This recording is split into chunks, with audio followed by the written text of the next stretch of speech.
வாயிலிருந்து கெட்ட வாடை வருது அப்படின்னு சொல்லி நிறைய பேர் கம்ப்ளைண்ட் பண்ணுறாங்க. இதுக்கு பேர் வந்து ஹாலிடோசிஸ்.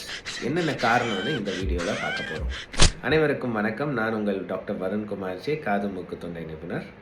ஸோ முதல் காரணம் காது மூக்கு தொண்டை சம்மந்தப்பட்டதில் என்னன்னு பார்த்தீங்கன்னா, ஃபஸ்ட்டு டான்சிலில் கற்கள் ஃபார்ம் ஆகலாம். அதுக்கு பேர் டான்சிலோலித்து. ஸோ வாயை திறந்து பார்த்தீங்கன்னா டான்சிலில் வெள்ளை வெள்ளையாக கல் வரும். அதை வெளில எடுத்து துப்பும்போது வாடை வருங்க. ரெண்டாவது அசிடிட்டி. வயிற்றில் இருக்கிற ஆசிட் தொல்லைனால் தொண்டையில் புண்ணாக்கி தொண்டையில் வழியாக கெட்ட வாடை வரும். மூணாவது கிரானிக் ரைனோசைனசைட்டிஸ். அதாவது சைனசைட்டிஸ் இருக்கிறவங்களுக்கு நிறைய பேருக்கு இந்த சைனஸ் இன்ஃபெக்ஷனால் கெட்ட வாடை வரும். பல்லு சொத்தை ஏதாவது இருக்குது அப்படின்னா இந்த கெட்ட வாடை வரும். ஸோ இந்த காரணத்துக்குனால உங்களுக்கு வாய் திறக்கும் போது பேட் ஸ்மெல் வரும்.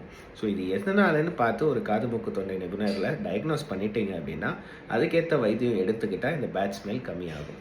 ஸோ உங்களுக்கு யாருக்காவது இந்த மாதிரி பேட் ஸ்மெல் இருந்ததுன்னா இதை ஃபாலோ பண்ணுங்கள். இல்லாதவங்க இருக்கிறவங்களுக்கு இந்த வீடியோவை ஷேர் பண்ணுங்கள். தேங்க்யூ.